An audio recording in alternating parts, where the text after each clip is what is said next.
Let's discuss an example of modeling of a magnetic axial bearing in QuickField software.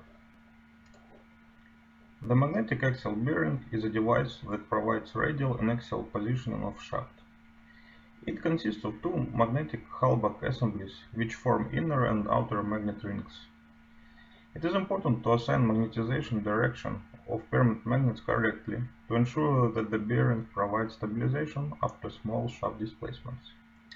In this example, we will obtain the axial force that acts on inner and outer rings when they have mutual displacement. To model the problem, the following dimensions were used. Magnetic material is N35. To obtain the axial force acting on rings as a function of mutual displacement, a label mover toolbox that is a part of QuickField software is used. It allows to parameterize and to solve a series of simulations in a single run. So, let's start modeling. Let's start a new problem and assign a name to our problem. Also check the folder where the files will be saved. The problem type in our case is magnetostatics and the model class is axisymmetric. First step I will do is loading the model files from external DXF file. The model consists of inner and outer rings and also from external boundary because the magnetic flux lines of our bearing are closing in surrounding air.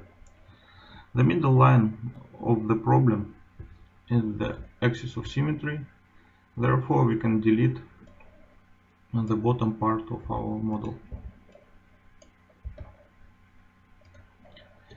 Now I will assign the mesh size, which must be denser around the magnets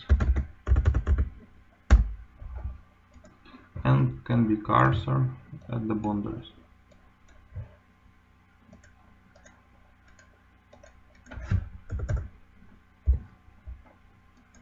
Also I will change the size of the vertex at the middle of the model.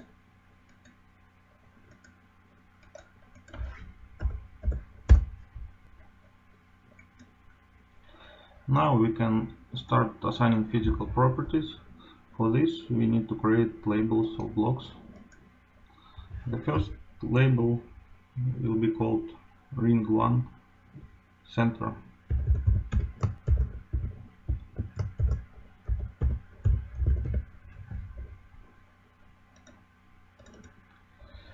For this block we need to assign the physical properties of the magnetic material N35.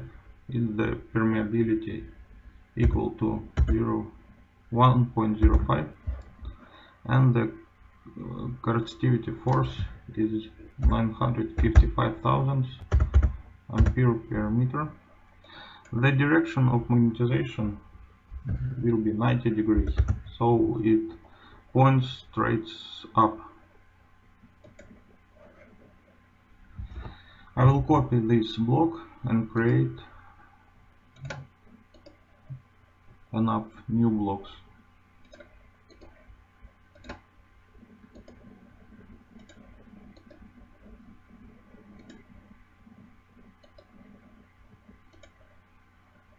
So the next block will be ring 1 left, next will be ring 1 right. Ring 1 left has direction of magnetizations 180 degrees, so points left, and ring 1 right has a direction 0 degrees. Now we can assign properties to second magnet ring.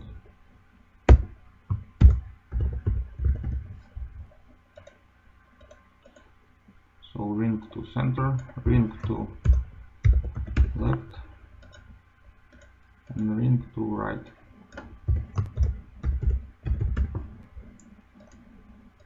ring to center has a direction of -90, so points down.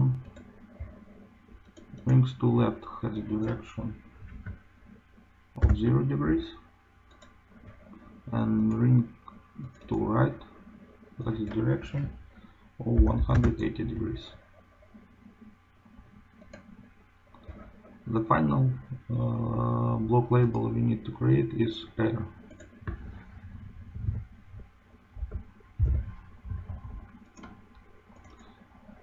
Air has a magnetic permeability of 1.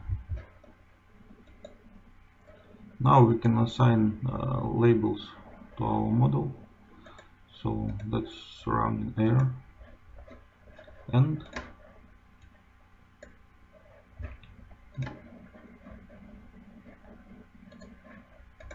this inner ring is ring 1, so this block is ring 1 left. Here we have ring 1 center. Here we have ring 1 right. This one is ring to left. This is ring to center, and final one is ring to right. So our model is almost ready. To parameterize the simulations and use the label mover toolbox, we need to create an external contour which will capture the static external ring and will allow us to compute the force. To create this contour, I will use insert shape box. In this box I will assign the dimensions. So the position in my case is 40 centimeters and 0 in x direction, and the size is 0.32, and the height is 0.12.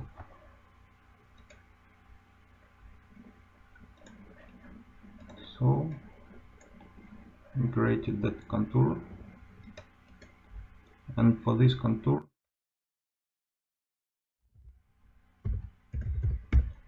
we create an edge label. Also we need to create a label for external boundary.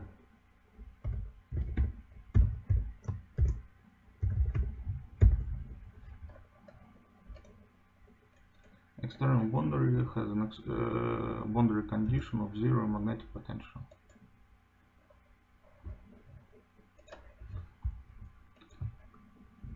For the contour, we need to assign a property of contour.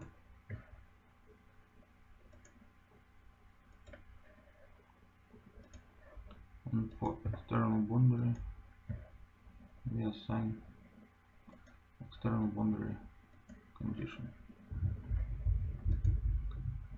So the last thing we need to do is to move the inner ring by 40 millimeters left.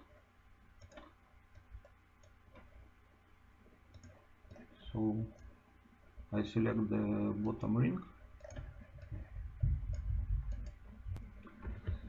and click move selection by 40 millimeters. So our problem is ready to start solving. We need to assign mesh to building mesh and save all problem files.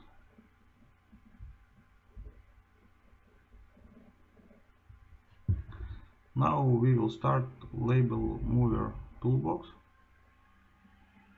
and create a new parametric analysis. So we need to create values which we are going to compute.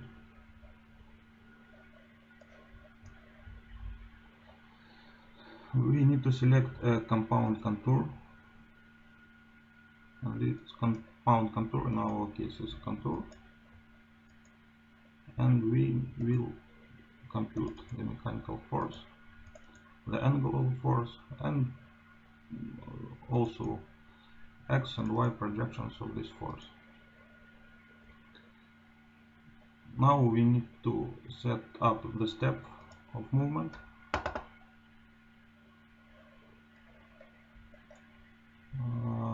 We will have a linear movement of inner ring with the step of movement of 2 millimeters, and we select the ring 1.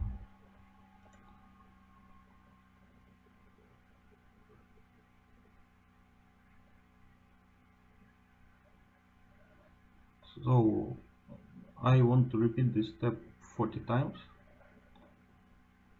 and after the movement is finished, yes, I will click to repeat it 40 times. Okay.